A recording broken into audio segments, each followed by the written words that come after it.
For today's cup of coffee, we have a mystery. Yeah. And actually, we have a vintage 1950s 8-ball. Mm-hmm. Magic 8-ball. It's a little warped. It is. A little broken. I didn't read the eBay description thoroughly. But that's okay. We are the home for misfits. Yeah, you didn't look at the photos either, but that's okay. I didn't. I was just looking for one from that era. Mm-hmm. Because we had gotten a newer model. And the plastic is just... It's thinner. It is. It's cheaper. Well, of course it is. Everything is. I mean, it just feels cheaper. Yes. Yeah. And so I was looking for a vintage one. And... yeah, it needed a home, okay? It still works. But it's just a little wonky on the backside. So we got that there if somebody wants to ask a question of, trying to solve this mystery. Mm-hmm. So that's pretty cool. Yeah. And this is we had missed him for a while. This is Brent Swancer. Oh, God. Of Mysterious Universe, and this was written May 31st of 2022. Oh God. I have a soft spot in my heart for Brent Swancer. And he did lots better on this one. He truly did. Okay. It's not 10 pages long. Okay. So, he's doing good. Let's encourage him. I'm sure he's a very lovely man. I really am. I have no doubt. But the writing is not bad on this, and I can actually read this one pretty much verbatim and will. So that's a huge improvement. Yeah. And the link will be in the description box. And the article is entitled "The Mysterious Disappearance of the McStay Family." They didn't stay. They left. Yeah. It says, really, while the mysterious vanishing of one person into thin air is odd and not a little creepy, I think that it is a little creepy. He was being facetious. Well, maybe not. It all gets even more bizarre when a whole group of people just sort of vanish together. One such unsolved mysterious disappearance that made national headlines and ended in tragedy is the case of the McStay family of Fallbrook, California, which was comprised of Joseph McStay, who was 40, his wife Summer, who was 43, and their two children, Gianni. I don't know who names the kid Gianni, who was 4, and Joseph Jr., who was 3. In the early morning hours of February the 4th, 2010, the family suddenly and inexplicably piled into their SUV and left home, never to return. A search of the missing family's home turned up no sign of foul play or struggle, but it was clear that they had left in a hurry, which evidence a carton of eggs that was left out on the kitchen counter and 2 child-sized bowls of freshly popped popcorn that had were just left laying out on the sofa. It says the dogs were found to be unharmed and out pacing about in the backyard. They even left the dogs? Yeah. The fuck? I don't know, but they did. It says this was only the beginning of a very bizarre vanishing that has never been solved. An investigation into the sudden disappearance turned up numerous strange clues. On the evening of February the 4th, Joseph McStay had placed a call from his cell phone to his business associate, Chase Merritt. But the call went unanswered because Merritt was in the middle of watching a movie. The last known use of the cell phone was a ping received by a tower in Fallbrook on that same day. All attempts to call the cell phone met with failure. A search of the family computer turned up some strange searches. Can you imagine what would show up on my computer searches? I don't even want to know. You'd be on a list. Random weird shit would be what it is. Anything from philosophy to garden gnomes. Well, not the garden gnomes, but things on Wish, like medical instruments and things like that. So don't buy your medical supplies. That and searching various and sundry diseases, all that good stuff. It's true. Very it's true. medical. It says Notably, some of the searches for the McStay family was an extensive search for Spanish language lessons and a search for what documents do children need for traveling to Mexico. Well, that's kind of a big clue there. That's more random than random. Authorities became convinced that the family had decided to escape for unknown reasons to Mexico, and this theory was bolstered by grainy surveillance footage at the border that seemed to show a family resembling the McStays crossing a pedestrian gate over the border. Why would they have left there? Yeah. It says, but since the video quality is poor, it is unclear if this was them or not. Also strange was that the McStays had withdrawn no money from their bank account, which seems odd if they were planning on a prolonged trip. Unless they had, like, cash. Well, they still would have had to withdrawn it. I mean, where would they have had cash on hand? They could have stayed they could have, like, kept cash in a safe somewhere. Well, that's true, but, you know. Additionally, no withdrawals were made even long after the disappearance. It also turned out that Summer's passport had expired. It would later be learned that their SUV had been found at a strip mall in San Cedro, I think is how you pronounce that, near the Mexican border on February the 8th. The car had apparently been abandoned there at 5:30 p.m. that day and then finally towed at 11 p.m. and showed no sign of forced entry or anything missing. Well, if they didn't know what was in it, how were they going to determine if anything was missing? Exactly. I mean, that's kind of odd. No other sign of the missing family could be found. The bizarre case was heavily featured in the news and on various shows such as shows on such matters. You good? No, hey, Mr. Swancer, you messed me up on that one. On various shows that feature, should have been the word, mysteries such as America's Most Wanted, Disappeared, Nancy Grace, and Unsolved Mysteries. America's Most Wanted, but they're not criminals. Well, that's where if they do missing people also. Oh. So they do I never that. watched that show. But there was very little forthcoming new evidence. There were many alleged sightings of the family in Mexico and even as far away as Haiti and the Dominican Republic, but these led nowhere. Now, why would they want to go to Haiti? I don't know. Now, would those be the type of people that could speak that language? Well, they speak quite a bit of English in Haiti. I mean, they do. And the same thing with a lot of these other places. They speak English. Okay. So, and you know, they can get books. You can get these books as far as money. Well, I don't know.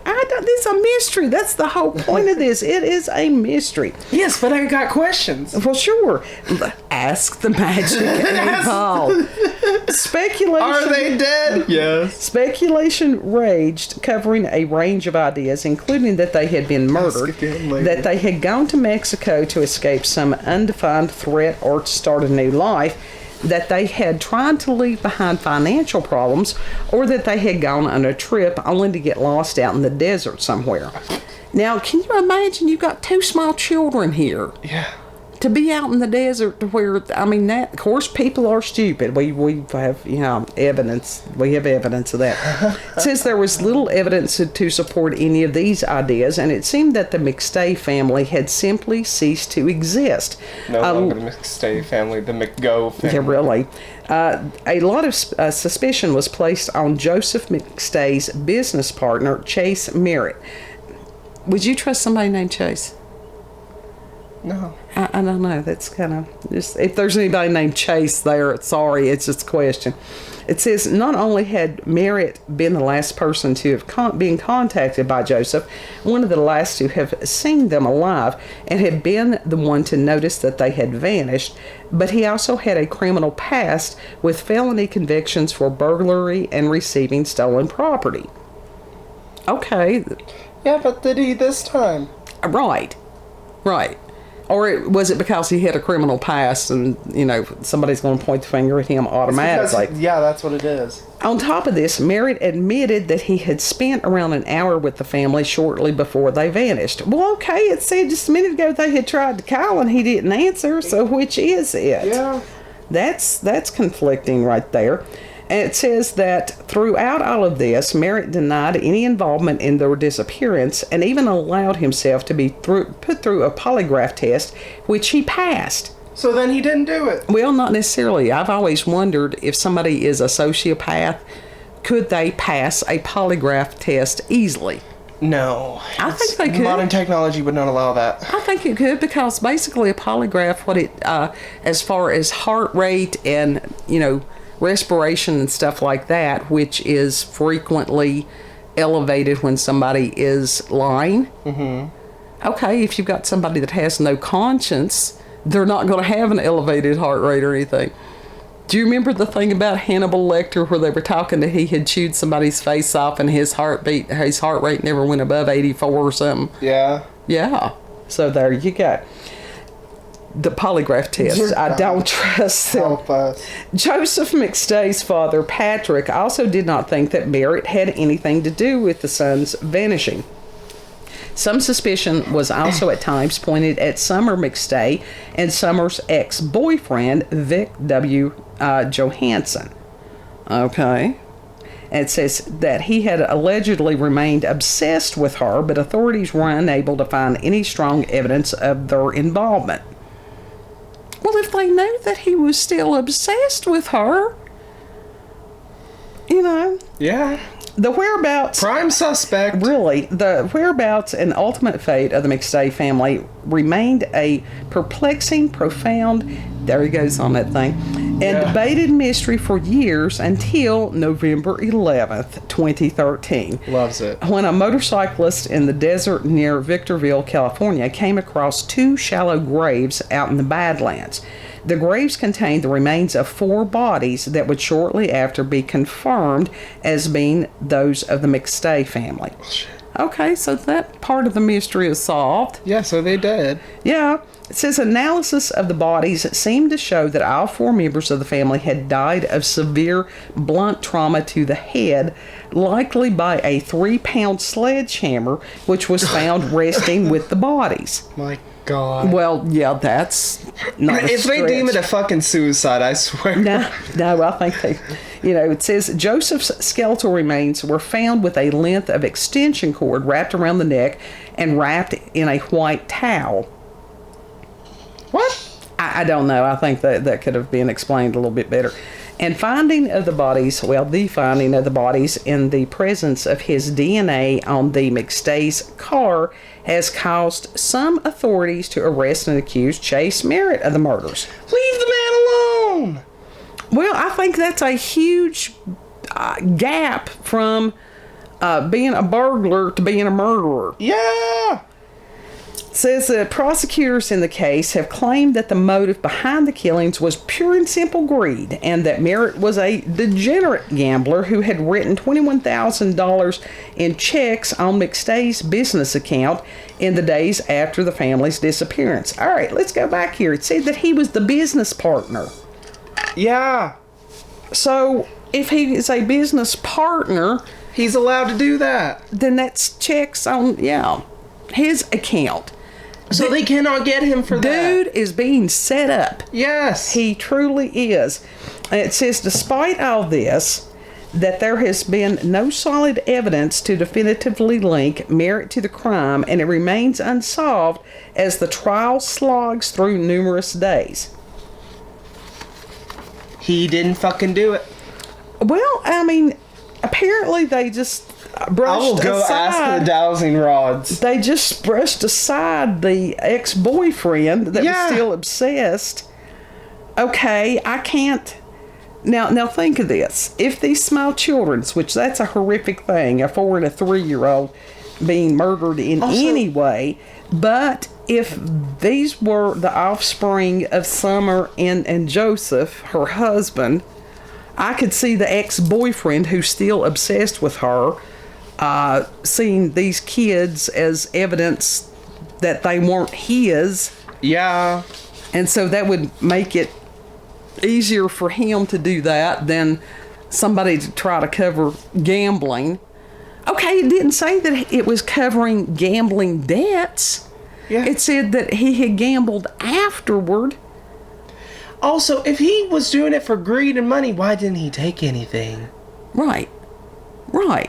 And it's like the bank accounts. Nobody touched the bank accounts. So if it was greed or something like that, it looks like he would have found some way into their bank accounts. But if it was the ex-boyfriend that all he wanted was revenge, yeah. But that still does not explain why they were searching as far as, the passports and different things like. And maybe it was as simple as them planning a vacation. Yeah. Maybe they were going to, I think, Cancun or something like that. It's in Mexico. There's supposed to be some really nice resorts there. So I don't know. I haven't looked into it because I can't afford those trips. Well, you can look at pictures. We can. They don't charge to look for pictures usually, or at pictures. But I thought that was interesting as far as there's all kinds of unsolved things out there. Mm-hmm.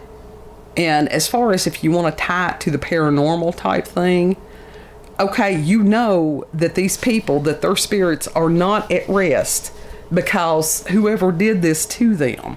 They did say that they positively identified them with the DNA and stuff. Their spirits are not going to be at rest. No. And it's like, how many places are there out there where you've got wandering spirits because of somebody, them dying some horrible, tragic way? Who the fuck knows? Be careful where you build a house. Yeah. If you're buying a house, find out what was on that land before. Mm-hmm. So the McStays, I'm not quite sure why Brent put that it was mysterious disappearance. Well, I guess the fact that the popcorn was there. And all the other items. Mm-hmm. I think it was the ex-boyfriend. Mm-hmm. I mean, he could have come in there with a gun or anything like that and made them load up in the SUV. Yeah. He could have held one of the kids in his car as whoever drove the SUV. Mm-hmm. There's a lot of ways that he could have done that. But as far as the business partner that they're trying to frame, I don't think so. I don't think so either. Because, like I said, that's a huge stretch from receiving stolen property or something. I mean, there's a lot of evidence helping his case. Way more than the ex-boyfriend. Well, and that's just... If you've got some kind of jaywalking charge or something like that, if you get in trouble again, they're going to look at you first. That's how that works. Yeah, convictions of burglary and receiving stolen property. No violence. No violence at all. No history of violence. And that is something that, usually if somebody has a criminal, if they're a career criminal or something like that, it's going to be along the same lines. There are people that get in really bad circumstances where somebody ended up dead. We've heard a lot of those stories over the years. Yeah. We've talked to a lot of those people over the years. Yeah. And if you talk with them, not at them, yeah. And some of the stories are heartbreaking. They really are. Yeah. Not saying what they did was right. No. But as far as all the way to and the children's, I can't see him doing that. I can't see him doing that either. So, unsolved mystery.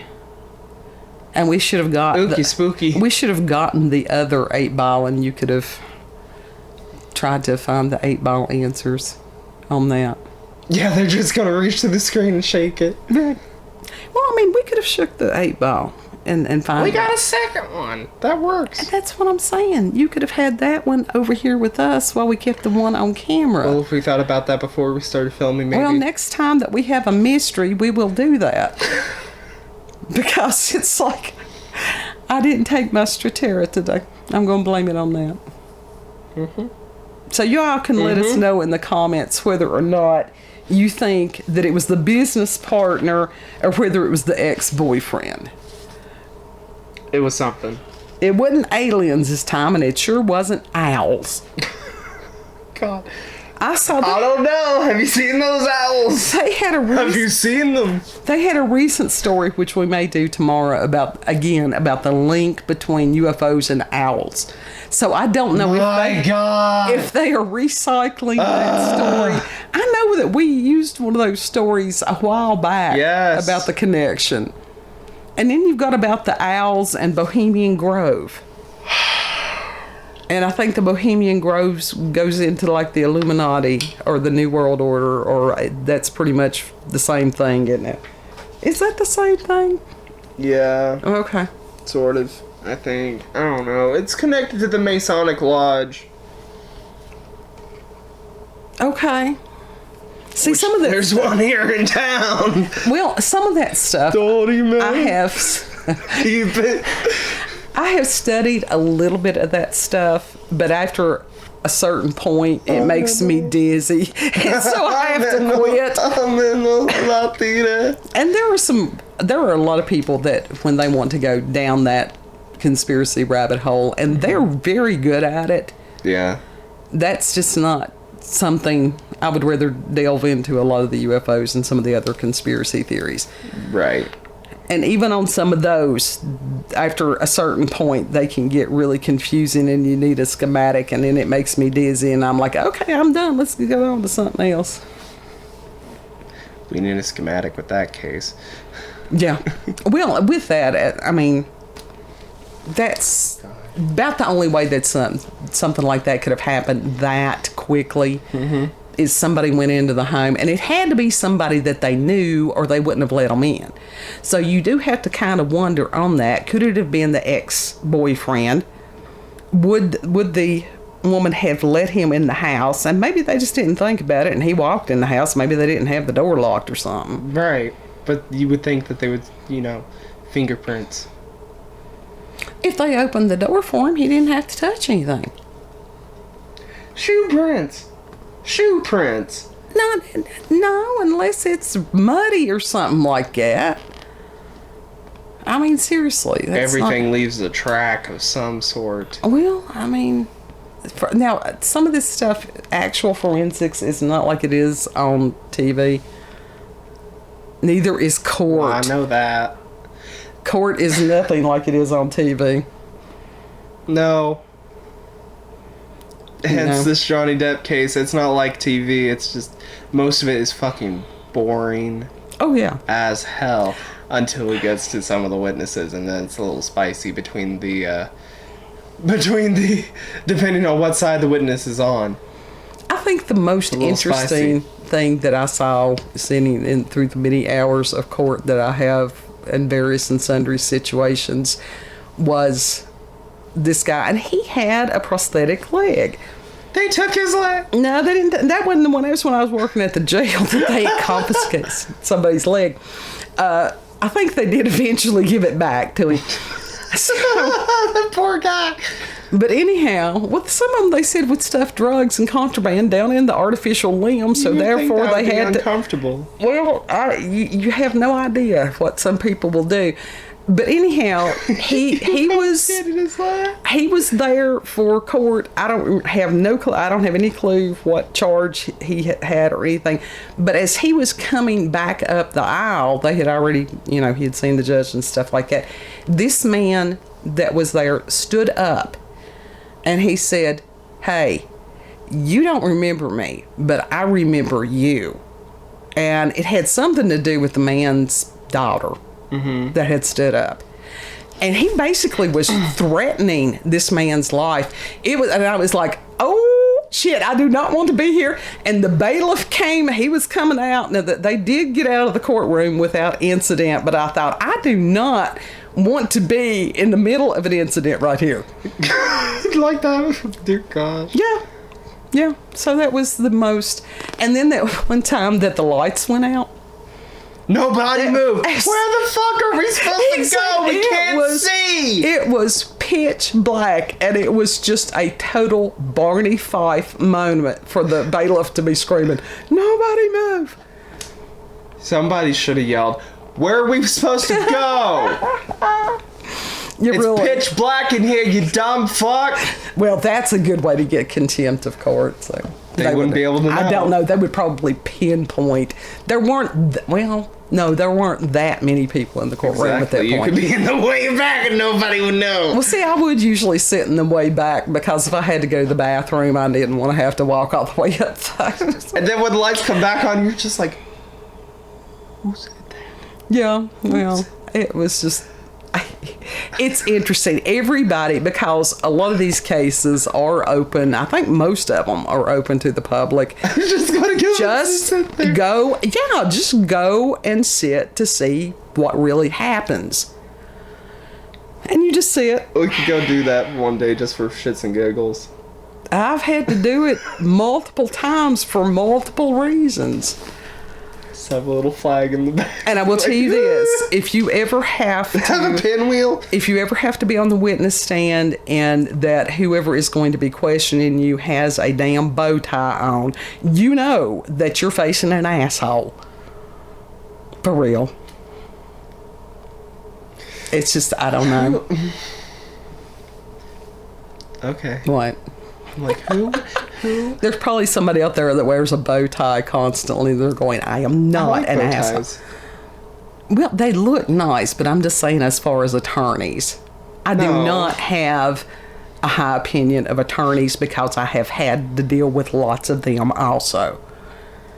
Now, you can get some that are really good, but most of them are really not. So, anyhow, he's trying to keep me from ranting. He's patting me on the head or something. Pat. I give it 3 out of 10 face pats. That's my rating system of these stories now. Anyhow, well, I've had an interesting life. Why not share these experiences? These stories that we read on the daily, too. We want other people to share their interesting stories. Yes, and I will rate them with face pats.